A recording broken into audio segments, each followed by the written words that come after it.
Dear student, आज हम आप लोगों के बीच ऑर्गेनिक केमिस्ट्री का बेसिक लेकर आए हुए हैं। ऑर्गेनिक केमिस्ट्री का बेसिक जो क्लास 11th 12th के लिए आगे की पढ़ाई में बहुत सहायता करेगा। तो सबसे पहले हम बात करते हैं इस हाइड्रोकार्बन्स की। हाइड्रोकार्बन दो शब्दों से मिलकर बना है, हाइड्रोजन एवं कार्बन। वैसे यौगिक जो कार्बन और हाइड्रोजन के संयोग से बने होते हैं उन्हें हम हाइड्रोकार्बन कहते हैं। The compound which are composed of hydrogen and carbon are known as hydrocarbons. इस हाइड्रोकार्बन को हम लोग दो भागों में बांटते हैं। सबसे पहला ए साइक्लिक खुली श्रृंखला वाले यौगिक, खुली या शाखित श्रृंखला यानी ओपन चेन और ब्रांच चेन, जितने भी कंपाउंड होंगे उनको हम लोग ए साइक्लिक के अंतर्गत रखते हैं। दूसरा जो क्लासिफिकेशन है, दूसरा जो क्लास है इसका, वो साइक्लिक कंपाउंड का है, यानी जो रिंग स्ट्रक्चर इसमें होगा। ये कंपाउंड्स वैसे होंगे जिनमें एटलीस्ट एक रिंग, एक वलय पाया जाएगा। तो अब आते हैं सबसे पहले a cyclic open chain compounds के क्लासिफिकेशन पर। और इस ओपन चेन क्लासिफिकेशन में सबसे पहले इनको हम लोग दो भागों में बांटते हैं। पहला हो जाता है सैचुरेटेड और दूसरा है अनसैचुरेटेड। सैचुरेटेड वैसे ऑर्गेनिक कंपाउंड्स, वैसे कार्बनिक यौगिक या वैसे हाइड्रोकार्बन जिनमें कार्बन कार्बन के बीच सिंगल बॉन्ड, कार्बन कार्बन के बीच एकल बंधन पाया जाए, उन्हें सैचुरेटेड कंपाउंड्स के अंतर्गत रखते हैं। और सैचुरेटेड कंपाउंड्स को पैराफिन्स भी कहा जाता है। तो इस तरह से सैचुरेटेड कंपाउंड्स के बीच कार्बन कार्बन एकल बंधन पाया जाएगा और इसके अंतर्गत सारे अल्केन्स, मतलब इसका एग्जाम्पल आप कह सकते हैं, जितने अल्केन्स हैं वो आएंगे। अब आते हैं हम लोग अनसैचुरेटेड कंपाउंड्स पर। तो अनसैचुरेटेड कंपाउंड्स में कार्बन कार्बन डबल बॉन्ड या कार्बन कार्बन ट्रिपल बॉन्ड पाया जाएगा। यानी इसके अंतर्गत जितने यौगिक होंगे, जितने हाइड्रोकार्बन होंगे, उनमें दो कार्बन परमाणुओं के बीच दो बंधन या त्रिबंधन मौजूद रहता है, यानी डबल बॉन्ड और ट्रिपल बॉन्ड मौजूद होगा। तो इस डबल बॉन्ड वाले को हम लोग रखते हैं अल्कीन में और ट्रिपल बॉन्ड वाले को रखते हैं अल्काइन में। डबल बॉन्ड वाले जो हैं उनको अल्कीन या ओलेफिन्स भी कहा जाता है। इसमें कार्बन कार्बन डबल बॉन्ड पाया जाएगा, इनको ओलेफिन्स भी कहते हैं हम लोग। और इसका एग्जाम्पल कोई भी हम ले सकते हैं, इथिलीन भी एक इसका एग्जाम्पल हो जाएगा, इथिलीन। अब आते हैं अल्काइंस पे। तो इसमें कार्बन कार्बन ट्रिपल बॉन्ड होगा। जितने अल्काइंस हैं उनमें carbon carbon triple bond, carbon और दो कार्बन परमाणुओं के बीच त्रिबंधन पाया जाएगा और इसका एग्जाम्पल हो जाएगा एसिटिलीन। एसिटिलीन। अब इसके बाद ये हमारा ओपन चेन श्रृंखला वाले जितने कार्बनिक यौगिक हैं, जितने हाइड्रोकार्बन हैं, इनका लगभग क्लासिफिकेशन हमने देख लिया। अब इसके बाद बंद श्रृंखला साइक्लिक ऑर्गेनिक कंपाउंड्स का क्लासिफिकेशन हम करेंगे। तो साइक्लिक ऑर्गेनिक कंपाउंड्स के क्लासिफिकेशन में हम देखते हैं, इनको दो भागों में सबसे पहले बांट दिया जाता है।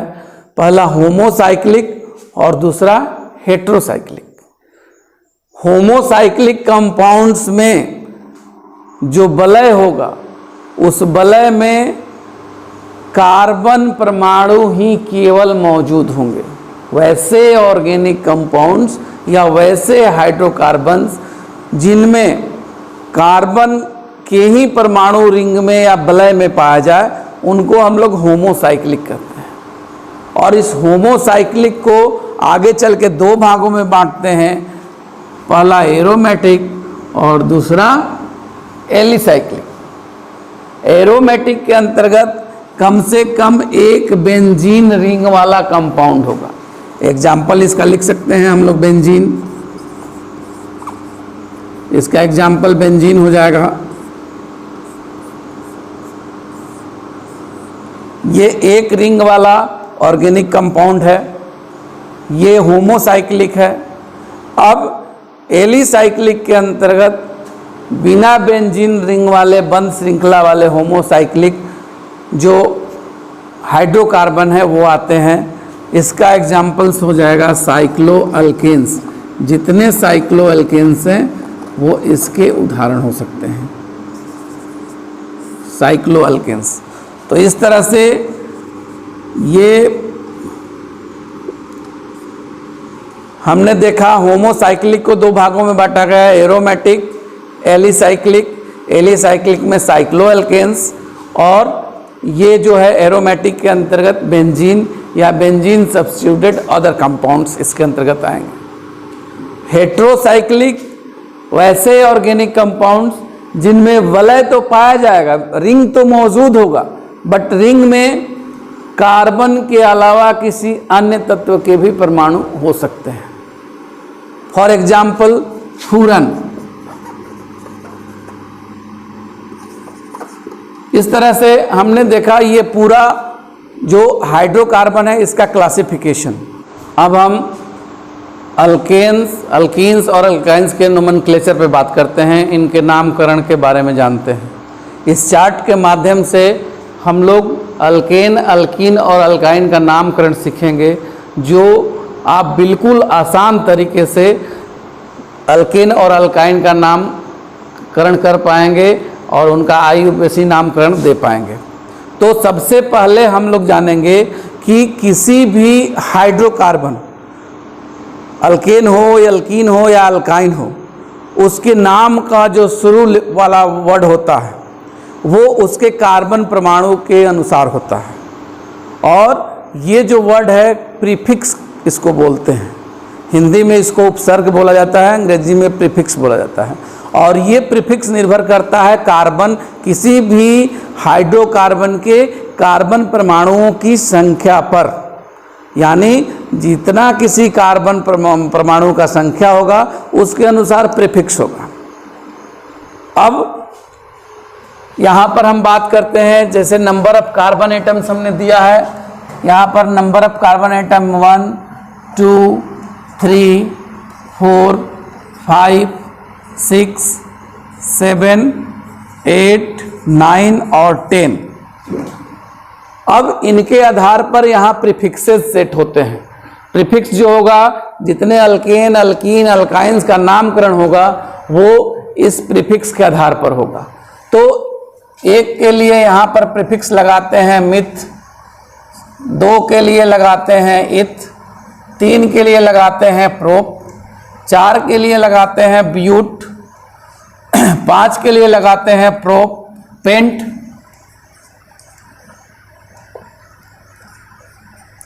6 के लिए लगाते हैं हेक्स, 7 के लिए यूज करते हैं हेप, 8 के लिए ऑक्ट,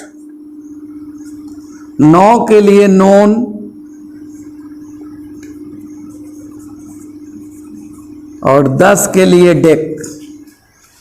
ये चीज सबसे पहले हम लोगों को किसी भी अल्केन, अल्कीन या अल्काइन का नामकरण करना होगा तो सबसे पहले हमको ये चीजें याद रखनी होंगी। इसके बाद जो दूसरा आता है याद करने वाली चीज वो है अल्केन, अल्कीन और अल्काइन का जनरल फार्मूला, सामान्य सूत्र। अल्केन का सामान्य सूत्र होता है CnH2n + 2, CnH2n + 2, जहां पर n जो है कार्बन परमाणुओं की संख्या है। अल्कीन के लिए होता है CnH2n और अल्काइन के लिए होता है CnH2n-2। एक चीज और जानते हैं हम लोग कि किसी भी अल्काइन या अल्कीन के अनुसार जो कार्बन परमाणुओं की संख्या वाले यौगिक हैं उनके प्रीफिक्स के साथ अंतिम में एक सफिक्स या एक शब्द जुड़ता है जिसके साथ पूरा जो नामकरण है किसी भी अल्केन, अल्कीन, अल्काइन का वो पूरा होता है। जैसे अल्केन में अंतिम में ANE जुड़ेगा, अल्कीन में हमेशा ENE जुड़ेगा और अल्काइन में YNE जुड़ता है। अब आते हैं हम लोग यहाँ पर नामकरण में। नामकरण के दौरान या जो भी हम लोगों को नाम रखना होगा उसके अनुसार सूत्र क्या होगा, ये सारी चीजें हम लोग यहाँ देखते चलेंगे। सबसे पहले हम देखते हैं एक कार्बन परमाणु वाला, तो एक कार्बन परमाणु वाला केवल अल्केन होता है और ये होगा, इस फॉर्मूला पे रखते हैं C। कार्बन परमाणु की संख्या यदि यहाँ पर 1 होती है तो CnH2n के आधार पर ये हो जाएगा CH4 और इसका नाम हो जाएगा मीथेन, मिथ, और इसका N यहाँ पर जुड़ गया, मिथ प्लस ANE, ये नाम हो गया मीथेन। यहाँ पर हम देखते हैं चूंकि कार्बन कार्बन डबल बॉन्ड और कार्बन कार्बन ट्रिपल बॉन्ड के लिए 2 कार्बन परमाणु चाहिए, इसलिए यहाँ पर एक कार्बन वाला अल्कीन और अल्काइन नहीं होता है। अब आते हैं दूसरे कंपाउंड पर, तो 2 कार्बन वाले का फॉर्मूला हो जाएगा C2H6 और इसका नाम हो जाएगा इथ प्लस N, इथेन। इसी तरह से अब अल्कीन में आते हैं तो इस फॉर्मूला पे रखेंगे तो इसका फॉर्मूला हो जाएगा C2H4 और इसका नाम होगा इथ प्लस इन, इथीन।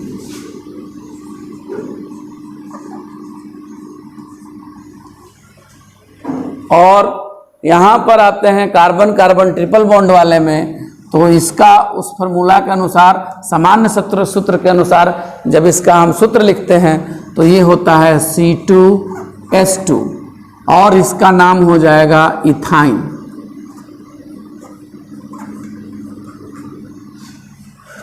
इसी तरह से अब हम सारे यौगिकों का आगे लिखते जाएंगे। अब आते हैं 3 कार्बन वाले यौगिक पर, तो C3H8 ये हो गया प्रोपेन। इसी तरह से C3H6 ये हो जाएगा propene. Next C3H4 propyne. 4 carbon वाले पर आते हैं, 4 कार्बन वाले हाइड्रोकार्बन पर, तो ये होगा C4H10, नाम होगा इसका ब्यूटेन। C4H8 ब्यूटीन और C4H6 ये हो जाएगा ब्यूटाइन। अब अगला जो होगा 5 कार्बन वाला हाइड्रोकार्बन, 5 कार्बन वाला हाइड्रोकार्बन पेंट से शुरू होगा और इसका इस सामान्य सूत्र के अनुसार अगर हम रखते हैं तो ये होगा C5H12 और ये हो जाएगा पेंटेन। इसी तरह से अब अल्कीन की बात करेंगे तो अल्कीन में 5 कार्बन वाला C5H10 और ये पेंटीन हो जाएगा। इसी तरह से अल्काइन पर आते हैं हम लोग, तो अल्काइन कार्बन C5H8 ये हो गया पेंटाइन।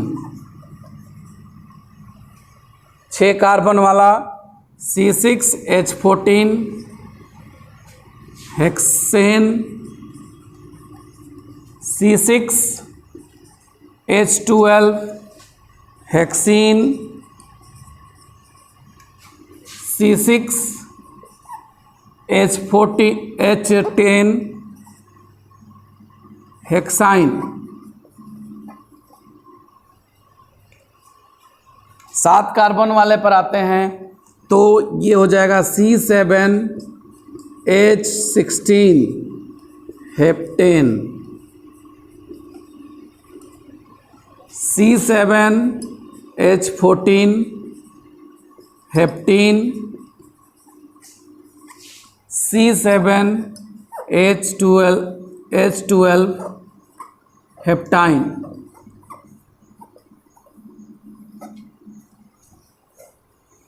अब 8 कार्बन वाला जो अल्केन होगा वो ऑक्टेन कहलाता है। इसको सामान्य सूत्र के अनुसार C8H18 ये हो गया ऑक्टेन,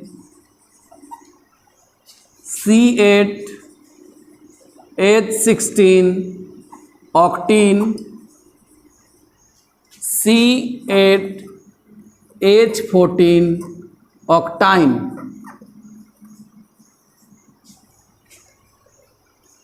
इसी तरह से 9 कार्बन वाले पे आएंगे हम लोग तो ये हो जाएगा C9H20 ये हो जाएगा नोनेन,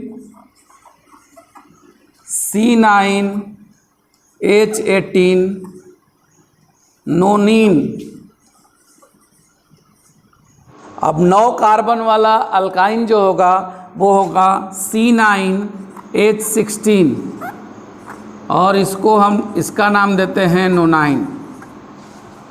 अंतिम 10 कार्बन वाले की बात करेंगे तो ऐसे तो हाइड्रोकार्बन 10 से अधिक कार्बन वाले भी होते हैं, लेकिन अभी आपके बीच हमने 10 कार्बन वाले यौगिकों को लेकर आया हूँ ताकि आप इन सभी का बेसिक रूप से सामान्य तौर पर नामकरण सूत्र दोनों एक साथ सीख जाएं। तो 10 कार्बन वाला C10H22 इसको डेकेन कहते हैं। अब अल्कीन की बात करें तो C10H20 और ये हो जाएगा डेकीन, और अल्काइन में C10H18 ये होगा डेकाइन। तो इस तरह से हमने देखा कि विभिन्न कार्बनिक यौगिकों हाइड्रोकार्बन जैसे अल्केन, अल्कीन, अल्काइन का एक साथ नामकरण और सूत्र हम लिख सकते हैं आसानी से, जिसको बहुत हमारे लिए कभी कभी टफ लगता है लिखना, कैसे लिखेंगे क्या होगा। इस चार्ट के द्वारा आप अध्ययन कीजिएगा तो आसानी से इसको आप समझ सकते हैं और लिख सकते हैं। अब आगे के क्लास में हम ऑर्गेनिक केमिस्ट्री की और सारी चीज़ें और सारे नए नए फॉर्मूले, चार्ट इत्यादि लेकर आएंगे ताकि आपको सहायता मिले। धन्यवाद।